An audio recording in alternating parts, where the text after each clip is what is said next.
Shemika. Bible Games. Tanong 1. Alin sa mga sumusunod ang hindi pangalan ng kapatid ni Jesus? A. James. B. Matthew. C. Judas. D. Joseph.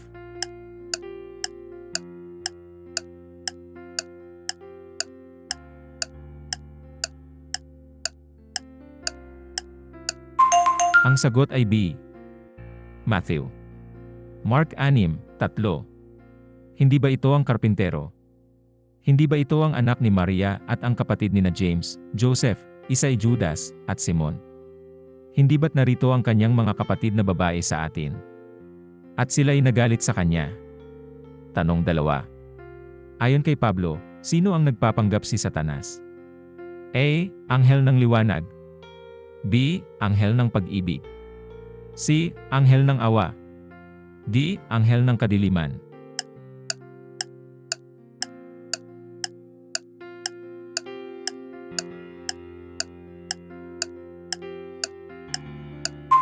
Ang sagot A. Anghel ng liwanag. 2 Korinto 11:14. At hindi nakapagtataka, sapagkat si Satanas mismo ay nagpapanggap bilang anghel ng liwanag. Tanong 3. Ano ang ipinangako ni David kay Bathala tungkol sa mga idolo? A. Hindi uminom ng dugo mula sa kanilang mga sakripisyo. B. Na hindi niya pa man mabanggit ang kanilang mga pangalan. C. Na walang isa man sa kanyang mga alipin ang sumamba sa huwad ng mga Diyos. D. Na hindi makakakita ang kanyang mga anak ng anumang idolo.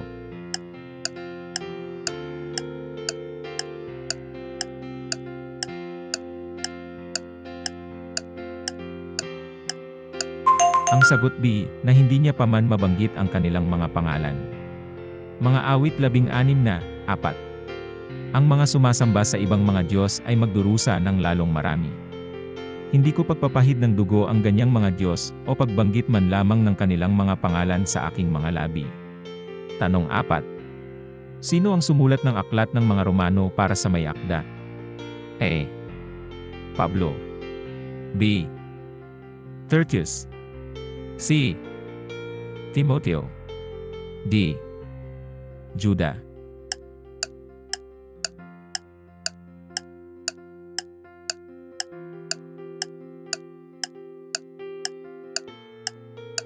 Ang sagot ay B.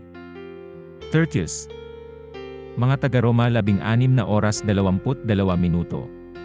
Ako, si Tertius, na sumulat ng liham na ito, ay bumabati sa inyo sa Panginoon. Tanong 5. Ayon kay Malachi, sino ang nagpasimuno ng tipan ang Panginoon? A. Levi. B. Abraham. C. Moises. D. Jacob.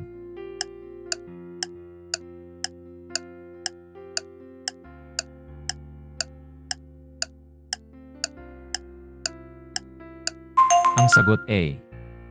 Levi. Malakuyas 2:4. At inyong malalaman na aking ipinadala sa inyo ang babala na ito, upang patuloy na manatili ang aking tipan kay Levi, sabi ng Panginoon ng mga hukbo. Tanong 6. Sa huling laban ni Saul, sino ang unang sumugat kay Saul? A. Si Saul. B. Ang mga Filisteo.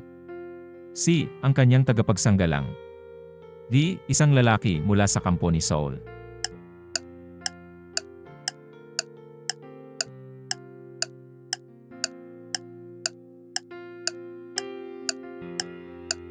Ang sagot ay B. Ang mga Filisteo. 1 Samuel 31:3.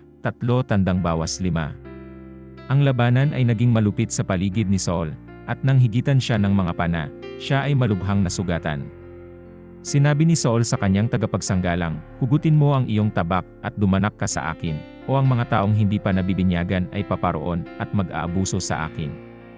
Ngunit ang kanyang tagapagsanggalang ay natakot at ayaw gawin ito, kaya't si Saul ang kumuha ng kanyang sariling tabak at bumagsak dito. Nang makita ng tagapagsanggalang na patay na si Saul, siya rin ay bumagsak sa kanyang tabak at namatay na kasama niya. Tanong 7. Saan umupo si Deborah habang ang mga tao ng Israel ay lumalapit sa kanya upang humatol? A. Sa kanyang tahanan. B. Sa tolda. C. Sa mga pintuan ng lungsod. D. Sa ilalim ng puno ng palma ni Deborah.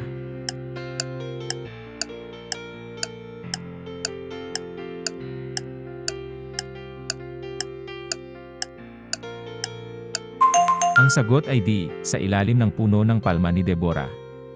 Mga hukom 4, 5.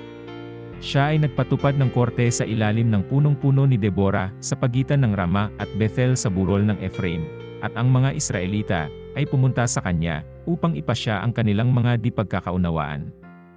Tanong 8. Sinong sinasabi ng Biblia na pinarusahan ng higit kaysa sa mga tao ng Sodoma? A. Ang mga Samaritano. B. Ang mga Moabita. C. Ang mga Israelita. D. Ang mga Filisteo.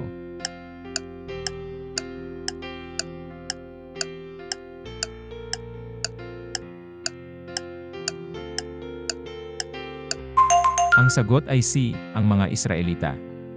Mga Panaghoy 4, 6. Ang parusa ng aking bayan ay mas malaki kaysa sa Sodoma, na winasak ng biglaan ng walang anumang nagtutulong sa kanya.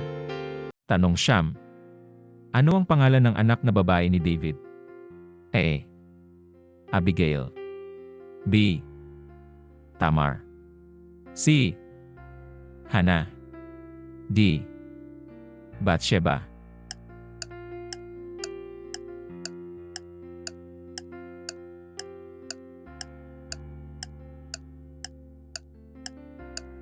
Ang sagot ay B. Tamar. Isa Kronika 3, 9.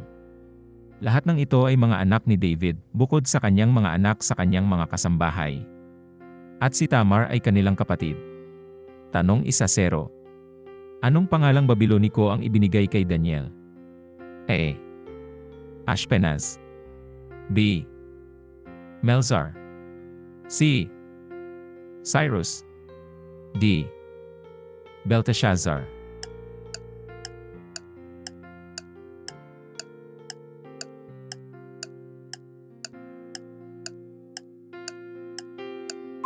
Ang sagot ay D.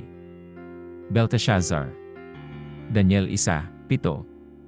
Ang pangunahing opisyal ay nagbigay sa kanila ng bagong mga pangalan, kay Daniel, ang pangalang Belteshazzar, kay Hananiah, si Shadrach, kay Mishael, si Meshach, at kay Azariah, si Abednego. Tanong 11. Anong sektang Judyo ang kinabibilangan ni Simon na apostol, hindi si Simon Pedro? A. Ang mga Pariseo. B. Ang mga Herodiano. C. Ang mga Kanaanita. D. Ang mga Saduseo.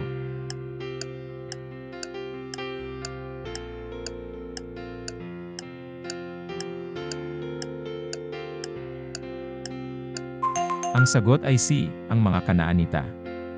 Marcos 3:18. Si Andres, Felipe, Bartolom, Mateo, Tomas, Santiago na anak ni Alfeo, Tadeo, Simon na Kananyo. Tanong 12.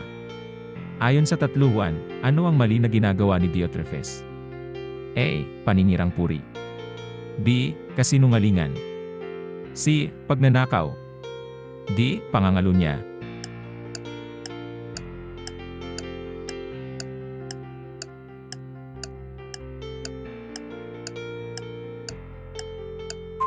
Ang sagot ay A. Paninirang puri. 3:1 Siyam tandang bawas 1-0. Sinulatan ko ang iglesia, ngunit si Diotrephes, na gustong maging una, ay hindi tayo tinatanggap. 1-0 kaya kapag dumating ako, ilalantad ko ang kanyang ginagawa na nagpapakalat ng masasamang kasinungalingan tungkol sa atin. Hindi siya kontento roon, sa gayon, itinatangi pa niya ang ibang mga mananampalataya. Binabawalan rin niya ang mga nagnanais na gawin ito, itinataboy sila sa iglesia. Tanong 13. Sino ang kapatid ni Moises? A. Aaron. B. Nadab. C. Eleazar. D. Joshua.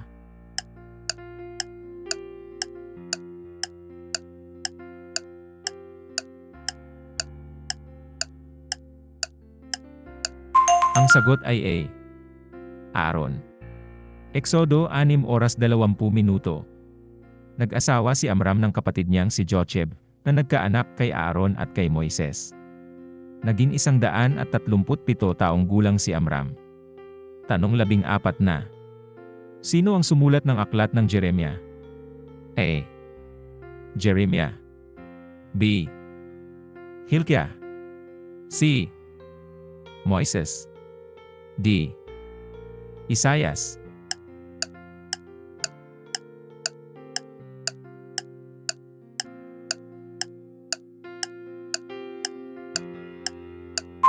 Ang sagot ay A. Jeremia. Jeremias 1:1.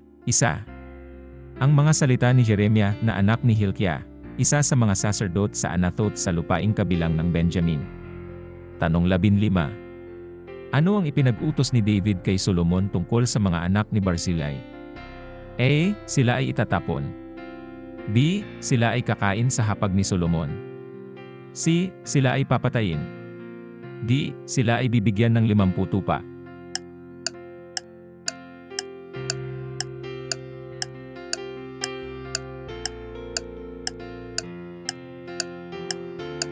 Ang sagot ay B. Sila ay kakain sa hapag ni Solomon.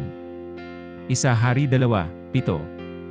Ngunit ipakita mo ang kabutihan sa mga anak ni Barzillai ng Gilead, at hayaan mong sila ay kasama sa mga kumakain sa iyong hapag. Sila ay tumayo sa akin noong ako'y tumakas mula sa iyong kapatid na si Absalom. Tanong 16 na. Ano ang pangalan ng pangalawang anak ni David at Bathsheba? A. Amnon. B. Nathan. C.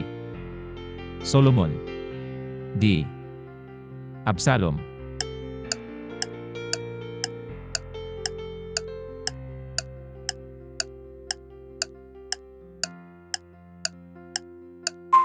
Ang sagot ay C. Solomon. 2 Samuel 12:24. Pagkatapos, pinawi ni David ang pagdadalamhati ng kanyang asawa na si Bathsheba, at lumapit siya sa kanya at nagsiping. Nagkaanak siya ng isang lalaki, at pinangalanan nila itong Solomon. Minamahal siya ng Panginoon. At ang bayan ng Diyos ay nagsabi, Amen. Huwag kalimutang mag-subscribe, magbahagi, at mag-like sa video na ito. Maging isang pagpapala sa iba. Bawat like at pag-share ay tumutulong sa atin na ikalat ang Ebanghelyo. Mangyaring mag-iwan din ng komento sa ibaba. Pagkatapos, bisitahin ang aming channel page. Mayroon kaming higit pang mga video upang pagpalain kayo. Mga Bibliyang quiz at laro, mga pelikula, mga dokumentaryo, mga himala at mga patotoo.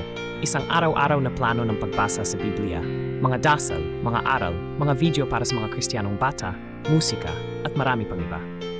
Pagpalain ka ng Diyos.